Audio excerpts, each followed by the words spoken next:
비가 오는 날이지만 주의전을 사모하는 여러분들의 심령 가운데 성령의 이끌림이 계시어서 이 전을 찾으신 여러분 모두에게 하나님의 축복이 함께하기를 간절히 바랍니다.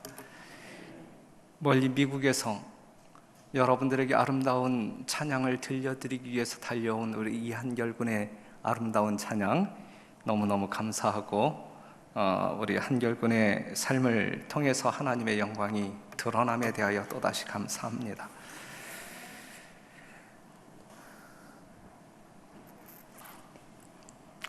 우리가 계속 이어서 공부하면 오늘은 출애굽기 2장을 공부합니다. 다 같이 성경 출애굽기 2장을 좀 펴도록 하겠습니다.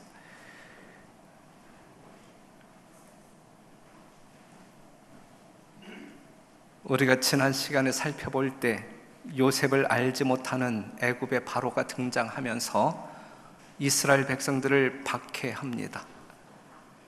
백성들의 숫자를 줄이고 그들이 가지고 있는 독립정신을 분쇄하기 위해서 이 바로가 나름대로 정책을 펼치고 있는 것입니다. 첫 번째는 학대 정책을 펴지만 실패합니다. 그죠? 이스라엘 백성들은 학대를 받으면 받을수록 더욱 번성하고 성장했다. 우리가 이 세상 살아나갈 때에 사단의 어떠한 박해가 있다 할지라도 우리의 영적인 삶은 더욱더 윤택한 연단받은 금처럼 광나는 생애를 살아야 됨을 보여주고 있습니다. 그 다음에 이 바로는 이스라엘 백성들 중에서 출생하는 모든 남아들을 모살하는 정책, 죽이는 정책을 펴지요. 하지만 하나님의 개입으로 말미암아 사단의 바로의 이 정책은 실패하고 맙니다.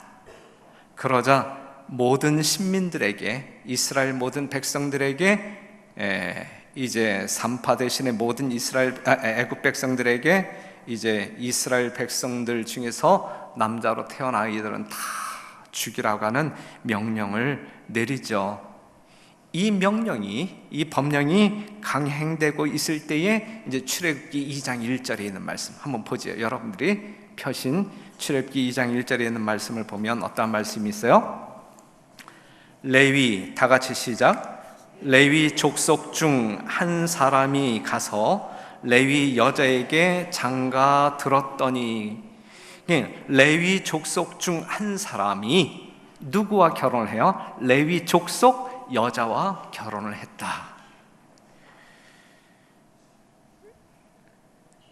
이것이 출애굽기 6장 20절에 가게 되면 어떻게 묘사되고 있냐면 아므람이, 여기서 레위 족속 중 한 사람이 아므람이란 말이에요. 아므람, 그의 이름이 아므람이 그 아비의 누이 요게벳을 아내로 취하였고 그가 아론과 모세를 낳았으며 그랬어요.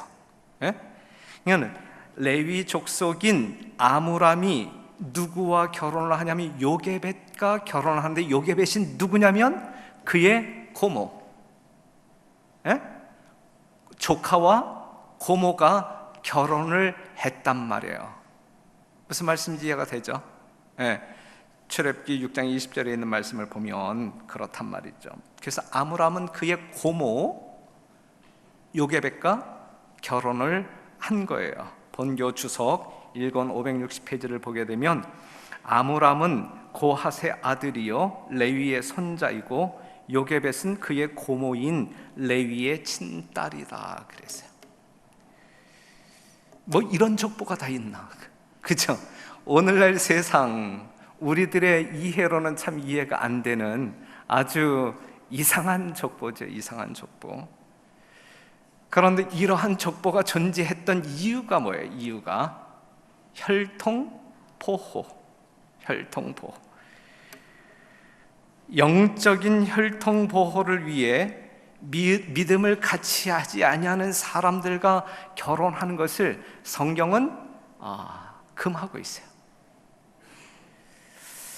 다시 말해서 이 말씀은 무슨 말씀이냐면 하나님을 신뢰하는 일에서 더 순결한 신앙을 유지하고 싶은, 더 큰 열정과 충정의 마음을 갖고자 하는 이스라엘 백성들의 삶의 모습임을 보여주고 있어요. 이러한 모습을 보면서 오늘 영적 이스라엘 백성들로 사는 우리들의 심령 가운데 있어야 할 마음이 있다고 하면 우리의 믿음을 순결하게 보존하자. 지조 있는 신앙으로 우리의 믿음을 순결하게 보존하자. 이러한 신앙적 가르침 속에 여러분들의 결심이 있어야 될 거라고 생각합니다.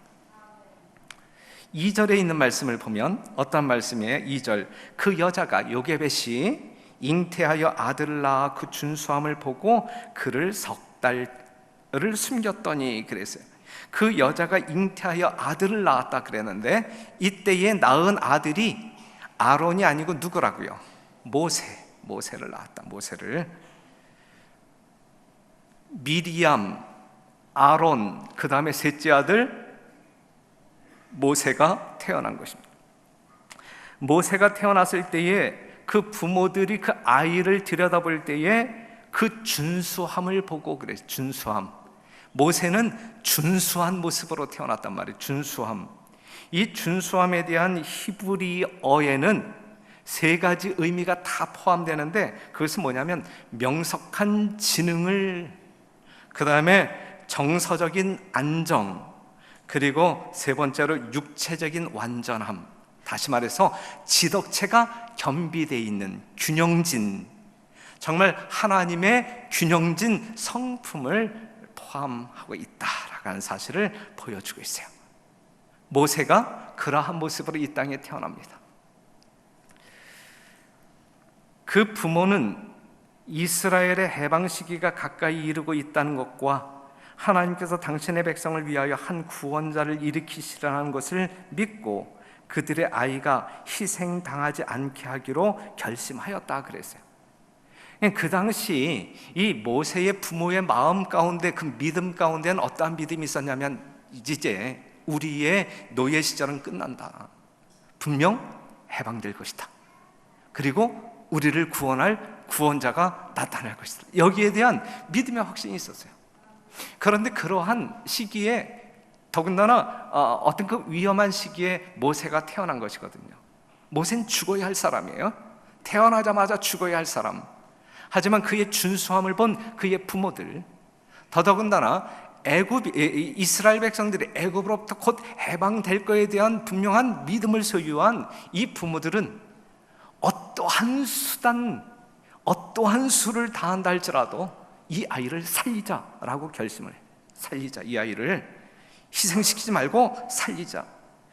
그래서 히브리서 11장 23절 보면 믿음으로 모세가 났을 때에 그 부모가 아름다운 아이임을 보고, 그 2절에 출애굽기 2장 2절에 있는 말씀을 보게 되면 그 준수함을 보고 그랬는데 히브리서 11장 23절에 있는 말씀을 보게 되면 믿음으로, 자, 이 모세의 부모의 마음, 믿음이 있었어요. 그렇죠? 믿음으로 모세가 났을 때 그 부모가 아름다운 아이임을 보고 석 달 동안 숨겨 임금의 명령을 무서워하지 아니하였으며 그랬어요. 하나님께 대한 그들의 믿음은 아들을 살리고야 말겠다라고 하는 강한 의지가 있었고, 그들이 소유한 믿음은 이 세상에 어떠한 임금도 두려워하지 아니하는 믿음이었다라고 하는 사실이죠. 이 세상에 어떠한 권세도 두려워하지 아니하는 하나님만을 두려워하는 진정한 믿음을 그들은 소유하고 있었다. 이걸 있었다. 그리고 여기서 우리가 알아야 할 것 중에 하나가 무엇이냐면 그 부모가, 엄마만이 아니고 아빠만이 아니고 부부가 함께 같은 믿음을 가졌다라고 하는 사실. 위기의 때에 같은 믿음을 소유한 이 부부의 이 시너지는 대단한 거예요. 그렇죠?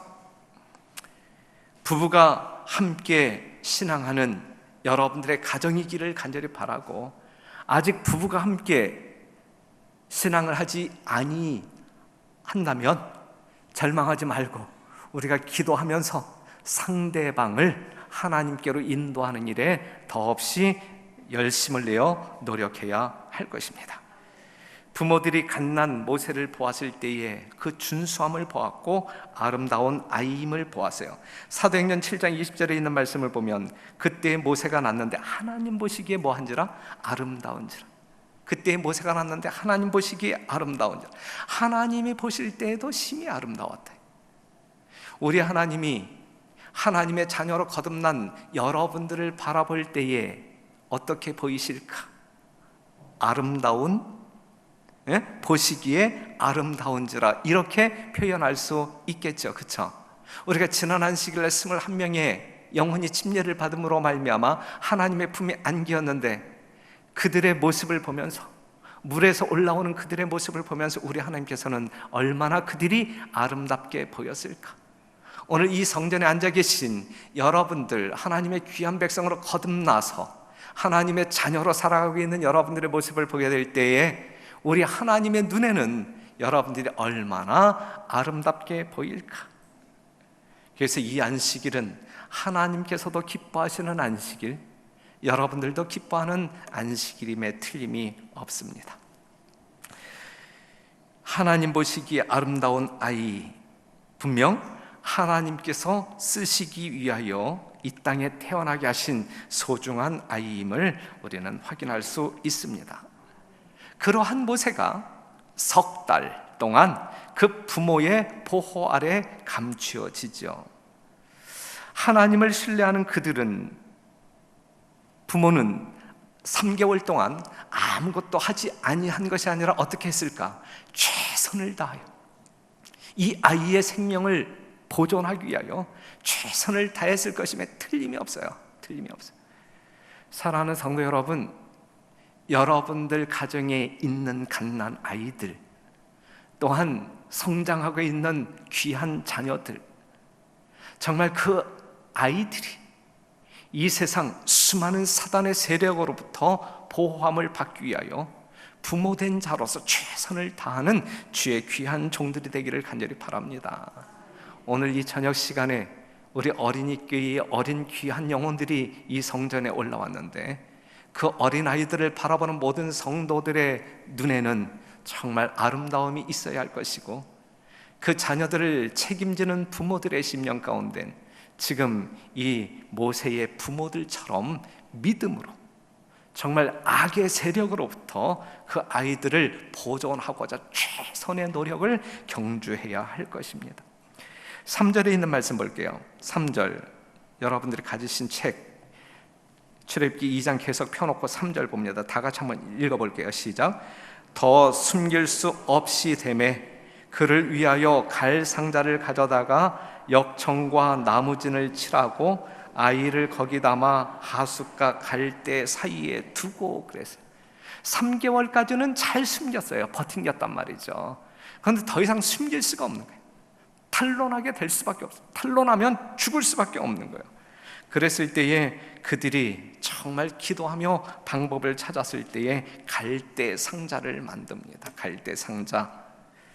이 갈대 상자는 애굽어로 테바라고 하는데 성경에 딱 2번 나와요. 이 단어가 언제 나오냐면 노아 방주를 지칭할 때, 그리고 지금 요 갈대 상자를 이야기할 때 테바라고 하는 그러한 동일한 단어를 사용했어요. 이 2곳에서만 이 단어를 사용했는데, 노아의 방주, 구원의 방주, 그쵸?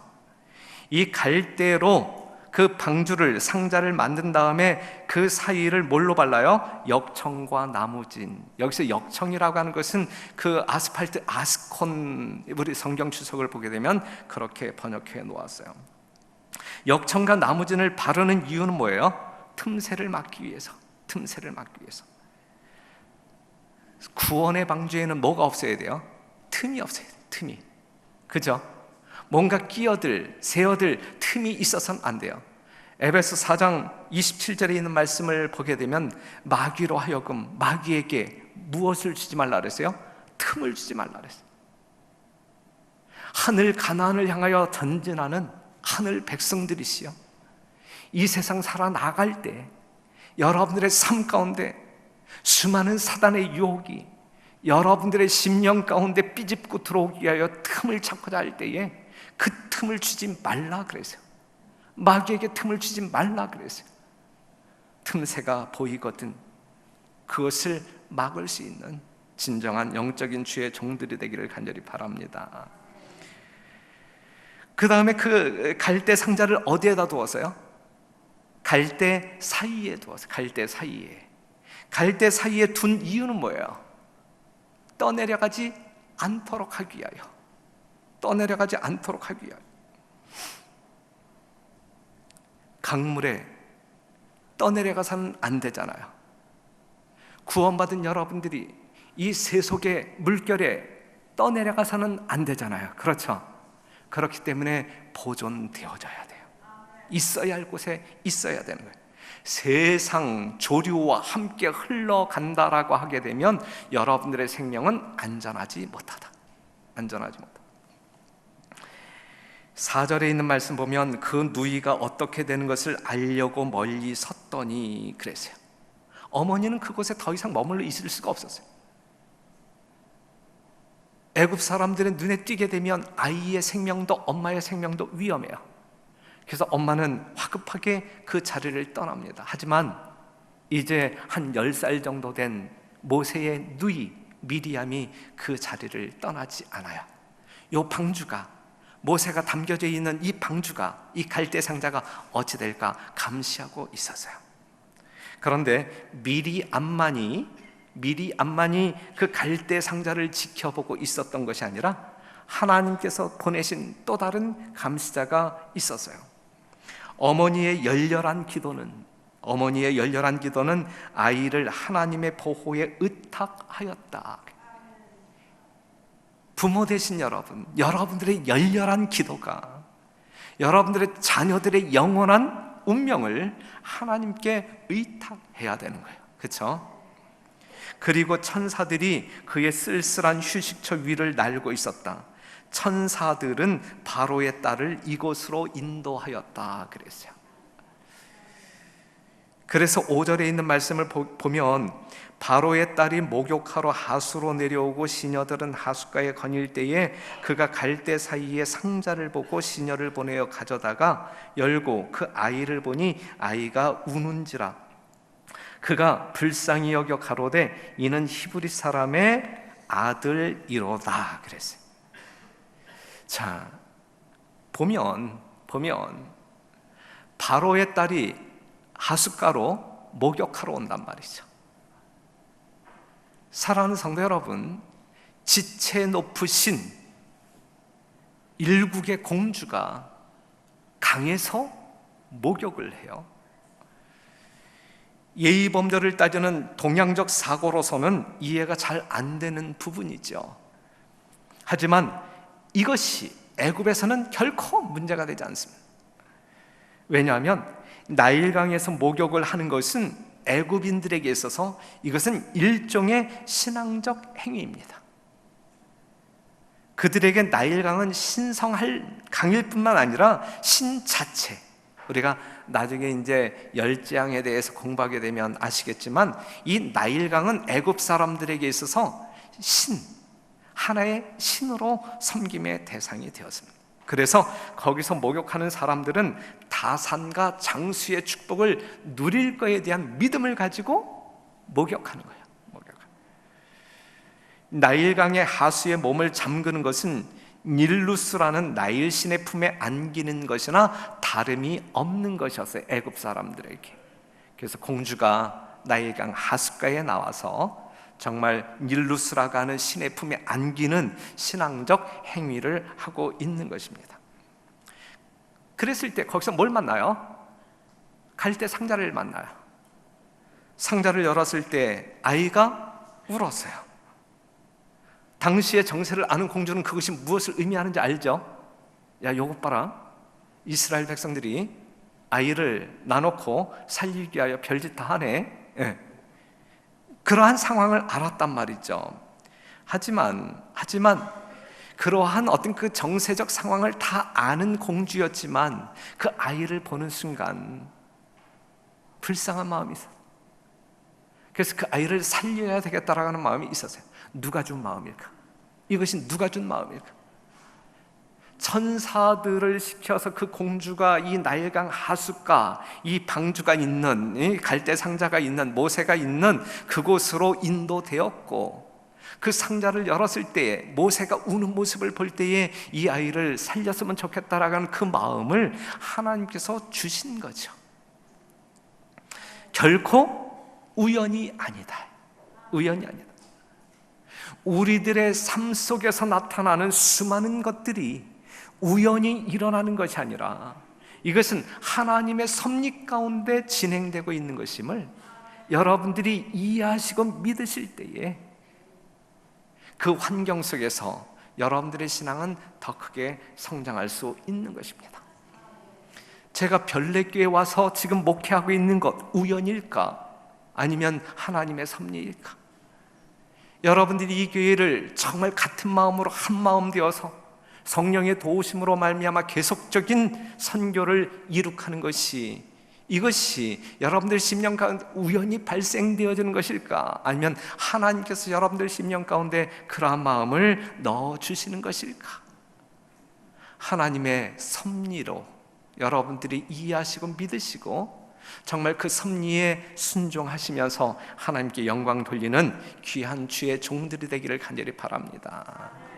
하나님이 없는 자들의 삶 가운데 정말 우연으로 치부하게 되면 정말 중요한 것을 잃어버릴 수 있어요. 결코 우연이 아닌 하나님의 섭리에 여러분들의 인생을 맡기는 여러분과 제가 되기를 간절히 바랍니다. 7절에 있는 말씀 볼게요. 7절에 있는 말씀 보면 그 누이가 미리암이 바로의 딸에게 이르되 내가 가서 히브리 여인 중에서 유모를 불러다가 당신을 위하여 이 아이를 젖먹이게 하리이까. 상당히 극적인 상황이 벌어지죠. 바로의 딸이 그에게 이르되 가라. 그 소녀가 가서 누구를 데려왔어요? 그 아이의 어미를 불러오니. 그랬어요. 모세의 어미를 불러오니. 미리암의 용기 대단해요. 미리암 지혜가 있었어요. 무엇으로 말미암는 용기와 지혜일까? 하나님을 믿는 믿음으로 말미암는 용기와 지혜, 하나님께서 주신 용기와 지혜, 이러한 용기와 지혜가 오늘 이 자리에 있는 여러분과 저에게 있어야 되지 아니할까?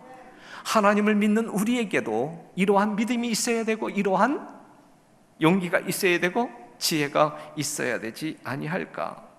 그러한 삶을 살게 되시기를 바랍니다.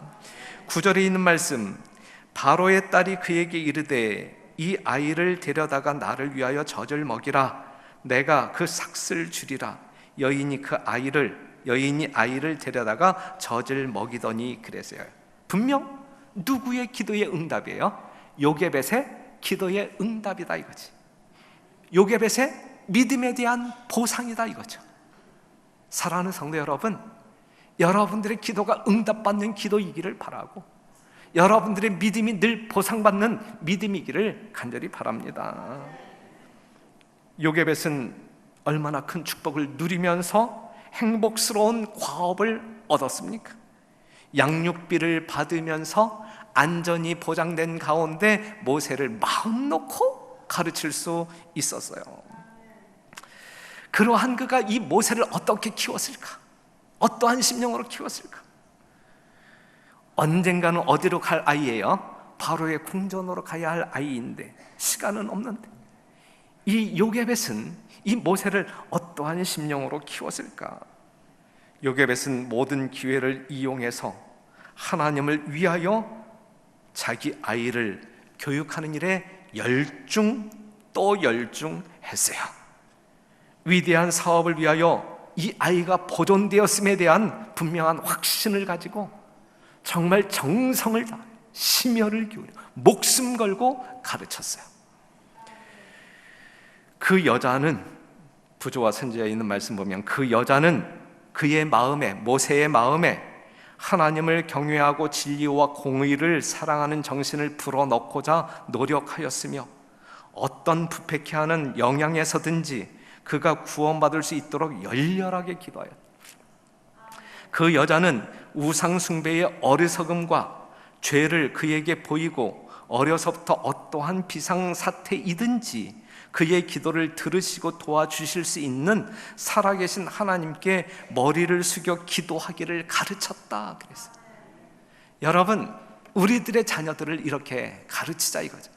지금 우리 어린이 교회는 얼마나 이 어린이 담임 목사와 이 교사들 한 30여 명이 이 어린아이들에게 달라붙어서 얼마나 정성스럽게 양육하고 있는지 몰라요. 정말 교사들의 열심 있는 모습을 보게 될 때에 우리는 감동하지 않을 수 없어요. 어린이 교사들을 볼 때마다 여러분 힘과 용기와 격려를 주시게 되기를 바랍니다. 우리 별내교회에 출석하고 있는 어린이들은 정말 복받은 사람들이에요. 정말 우리 교회 같은 이 어린이 교육 프로그램을 가지고 그 다음에 사랑으로 뭉클거리는 아주 듬뿍 담겨져 있는 이 교사들이 자기 자식들 돌보는 것 이상으로 아이들을 돌보는 교회에 있으면 나와보라래요. 없거든요. 예? 얼마나 복받은지 몰라요. 우리 교회에 출석하고 있는 어린이들은 정말 행복자로다라고 말할 수 있어요. 우리 어린이 교사들 계속적으로 수고해 주시고 우리 어린이들 교사들 교육하에 무럭무럭 영적으로 크게 성장하게 되기를 간절히 바랍니다. 10절에 있는 말씀 보면 그 아이가 자라매 바로의 딸에게로 데려가니 그의 아들이 되니라. 이제 공주의 아들이 되었어요. 그가 그 이름을 모세라 하여 가로되 이는 내가 그를 물에서 건져내었음이라 하였더라 그랬어요. 모세가 12살이 되었을 때 이제 요게벳의 품을 떠나요. 하나님의 신실한 교육을 멈추고 이제 바로의 궁궐로 들어갑니다. 오두막집에서 이제 왕궁으로 들어가요. 양모인 공주는 그의 이름을 모세라 불렀어요. 이유가 물에서 건짐을 받았기 때문에. 사랑하는 성도 여러분, 모세는 물에서 건짐을 받은 자예요. 여러분들은 어디에서 구원받은 사람들이에요? 여러분들은 어디에서 구원받은 사람들이에요? 우리가 요한복음 2장에 있는 말씀을 보게 되면 가나의 혼인집에서 예수님이 이 땅에 오셔서 가장 먼저 이적을 베푸실 때 무엇으로 만들었어요? 물을 가지고 포도즙을 만들었어요. 고대 근동에서는 물이 무엇을 상징하고 있냐면 사망을 상징해요. 사망. 그런데 포도즙은 뭘 상징해? 피를 상징해. 생명을 상징하는 거예요. 이것은 예수님의 사역을 보여주고 있는 것인데 사망을 패하시고 생명을 주시겠다라는 예수님의 사역을 말씀하고 있는 것이거든요. 물이 뭘로 변해야 돼요? 피로 변해. 물이. 우리가 침례식 때 우리가 지난 아실에 침례식을 했잖아요. 우리가 로마서 6장에 있는 말씀을 보게 되면 침례받는 사람들이 물속에서 나오지 아니하면 죽은 자의 산자야. 물속에 들어가는 것이 죄에 대하여 죽고 그리스도와 합하여 죄에 대하여 죽고 장사 지내고 요것으로 끝난다라고 하면 죽은 자지 산자 아니죠. 분명 그들이 어디 위로 올라올 때 물에서 올라올 때 산자가 되는 거예요. 생명이 있는 자가 되는 거예요. 맞습니까? 우리는 어디에서 건짐을 받은 자? 물에서 건짐을 받은 자. 사망에서 생명을 얻은 자. 물에서 건짐을 받은 자. 우리가 예언적 역사로 한번 또 살펴본다고 하면 요한계시록 12장 15절 여자의 뒤에서 뱀이 그 입으로 물을 강같이 토하여 여자를 물에 떠내려 가게 하려 하되 이 여자 교회죠. 교회. 땅이 여자를 도와 그 입을 벌려 용의 입에서 토한 강물을 삼키니 용이 여자에게 분노하여 돌아가서 그 여자의 남은 자손 곧 하나님의 계명을 지키며 예수의 증거를 가진 자들로 더불어 싸우려고 바다 모래 위에 섰더라. 요한계시록 12장 17절에 나와 있는 이 여자의 남은 자손, 하나님의 계명을 지키며 예수의 증거를 가진 이 사람들은 어디에서 건짐을 받은 사람들이에요? 예? 물에서 건짐을 받은 사람들. 용이 토한 이 강물, 정말 모든 사람들을 떠내려가게 함으로 말미암아 죽게 하고자 하는 이 용의 입에서 토한 그 강물로부터 건짐을 받은 사람들이 남은 백성들이다, 이거죠. 맞습니까? 그렇죠. 그렇기 때문에 우리는 용과 전혀 상관없는 자, 마귀와 전혀 상관없는 자, 사단의 잘못된 가르침, 꼬임에 넘어가지 않는 자, 오직 하나님의 거룩한 진리의 말씀 위에 굳게 서는 자들, 이러한 사람들이 남은 백성들이다, 이거죠. 사단이 토한 강물에 떠밀려 가지 말게 되시기를 바라고, 오직 하나님의 거룩한 말씀으로 순결한 믿음을 유지하는 여러분과 제가 되기를 간절히 바랍니다. 이제 이 모세가 새로운 환경, 즉 이 오두막이 아닌 왕궁에서 평민 교육이 아닌 왕의 후계자 교육을 받는 거예요. 최고의 학문을, 군사적 훈련도 받고. 그래서 사도행전 7장 22절에 다 같이 한번 읽어보죠. 시작. 모세가 애굽 사람의 학수를 다 배워 그 말과 행사가 능하더라 그랬어요.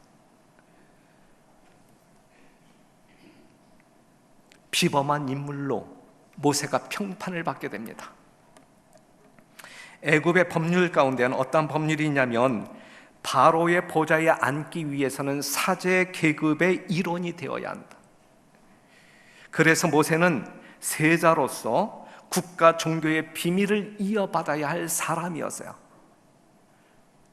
사제 계급을 받아야 된단 말이죠. 애굽신을 섬겨야 된단 말이죠. 왕이 되기 위해서는. 하지만 모세는 그것을 거절하죠.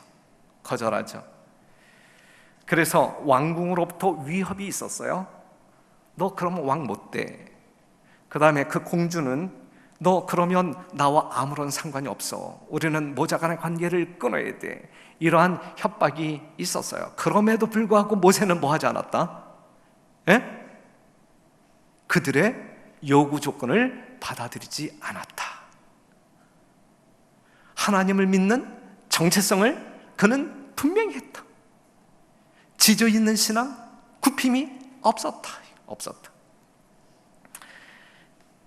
온갖 위협이 있었지만 천지의 창조주이신 한 하나님 이외에는 아무 신에게도 충성하지 않으리라는 그의 결심은 뭐하지 않았다? 흔들리지 않았다. 오늘 우리들의 모습이어야 되는 거예요. 그렇죠?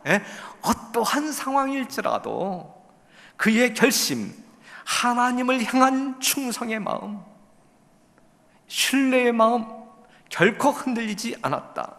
그는 사제와 예배자들에게 무감각한 대상을 미신적으로 숭배하는 어리석음을 보이며 따졌으나 아무도 그의 변론을 논박하거나 그의 목적을 변경시킬 수 없었다. 그러나 그의 높은 지위와 그가 왕과 백성을 양편에서 받는 총애 때문에 당분간 그의 확고부동함은 묵인되었다 그랬어요. 내쳐지지 아니하고 일정 기간 묵인되었다 그랬어요. 여러분들이 잘 아시는 히브리서 11장 24절 같이요. 시작. 믿음으로 모세는 장성하여 바로의 공주의 아들이라 칭함을 거절하고 도리어 하나님의 백성과 함께 고난받기를 잠시 죄악의 낙을 누리는 것보다 더 좋아하고 그리스도를 위하여 받는 능력을 애굽의 모든 보화보다 더 큰 재물로 여겼으니 이는 상 주심을 바라봄이라 그랬어요.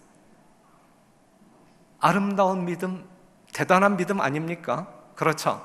우리가 이 성경절을 읽을 때 저마다 감동받지 않습니까? 나도 이 모세와 같은 믿음을 소유해야 되겠다라는 결심을 한번 하고 넘어가는 장면 아닙니까? 그렇죠? 사랑하는 성도 여러분, 하나님을 향한 그의 충성의 마음은, 믿음은 결코 변절함이 없었다라고 하는 사실이죠. 이 모세의 믿음이 오늘 여러분과 저의 믿음이기를 간절히 바랍니다. 이럴 때 결국은 누가 승리하는 거예요? 모세만 승리하는 거예요? 아니면 모세를 통하여 누가 승리하는 거예요? 하나님이 승리하는 거예요. 이게 선악의 대장이에요. 오늘 여러분들의 어떠함이 하나님을 웃게 만들 수도 있고 사단을 웃게 만들 수 있어요. 그렇다고 하면 오늘 나의 어떠함이 하나님을 웃게 만드는가 아니면 사단을 웃게 만드는가? 나는 어느 편에서 충성을 다했는가? 이것이죠. 모쪼록 우리들의 모든 일생 속에서는 오직 하나님만을 기쁘게 하는 여러분과 저이기를 간절히 호소합니다. 애굽 사람의 학술을 배워 능한 자가 되었지만 하나님의 사람으로서 정체성은 전혀 구김이 없었다. 그 이유는, 그 영향은 누구로부터 받았다? 누구로부터 받았다? 어머니로부터 받았다. 어머니로부터. 그의 어머니 곁에서 배운 교훈은 잊혀질 수 없었다. 그 교훈은 교만과 불신과 궁정의 호화 가운데 창궐한 악습에 대한 방패였다. 그래. 그 다음에 장래에 모세의 전생에 곧 이스라엘의 지도자로서 그가 성취한 위대한 사명은 그리스도인 어머니로서의 일의 중대성을 증거한다. 이것에 맞먹을 수 있는 다른 일은 없다. 어린 자녀들을 두신 우리 아버지, 어머니, 이 말씀을 지금 기억했으면 좋겠어요. 이 모세를 이렇게 양육한 것은 누구에게? 어머니. 자녀들의 운명은 누구에게 달려있다는 이야기예요? 어머니에게 달려있다. 어린 아이의 영혼에 하나님의 형상을 새겨 넣어야 돼. 세계에서 유명한 그 박물관을 가게 되면 상당히 유명한 그 미술가들의 조각품들이 있잖아요. 그들의 아름다운 그러한 어떤 그 묘사되어진 그러한 솜씨가 이 박물관에 보존됨으로 말미암아 그들의 이름이 많은 후세대의 사람들에게 드높여지고 있는데, 그러한 것들을 조각한 그들은 그 조각품을 남김으로 말미암아 그들의 이름을 세상 가운데 남겼는데, 우리는 그러한 조각품을 만드는 것이 아니라 우리 어린 아이들의 영혼 가운데 하나님의 형상을 조각해야 된다. 조각해. 그래서 어린 아이들의 삶 가운데 하나님의 형상이 지워지지 아니하도록 강하게 선명하게 새겨 넣어야 된다라고 하는 사실이죠. 우리는 우리들의 자녀들을 이 세상 제국의 보좌에 앉도록 열심을 내어야 할 것인가? 아니면 하늘 보좌에 앉히기 위하여 애써야 할 사람들인가? 모세는 정말 바로의 궁정을 뛰쳐나와 하나님의 보좌를 향하여 나아갔는데, 오늘 우리들은 어디를 향하여 달려가야 할 사람들일까? 우리들의 자녀들을 우리는 어디로 이끌고 가야 할 것인가? 세상의 보좌인가? 아니면 하늘의 보좌인가? 사랑하는 성도 여러분, 특별히 이 마지막, 이 마무리하면서 그 위대한 사명을 가진 이 어머니들, 정말 여러분들의 아이들을 정말 잘 양육하되 그 어린 영혼들의 삶 가운데 하나님의 형상이 새겨지는 놀라운 사역을 능히 감당하게 되기를 간절히 바랍니다.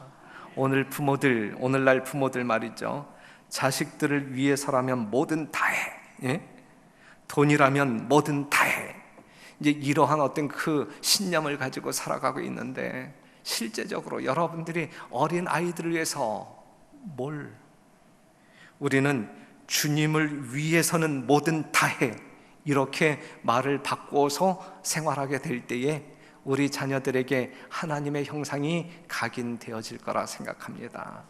모쪼록 사랑하는 성도 여러분, 오늘 모세의 삶을 통하여 볼 때 오늘 우리들은 어떠한 역할을 하며 어떻게 살아야 할지, 우리는 또다시 어디를 향하여 달려가야 할지 깊이 숙고하고 정말 흔들림이 없는 믿음, 충성의 마음을 가지고 주님 앞에 서시는, 그리고 이 안식일을 지내시는 여러분과 제가 되기를 간절히 바랍니다.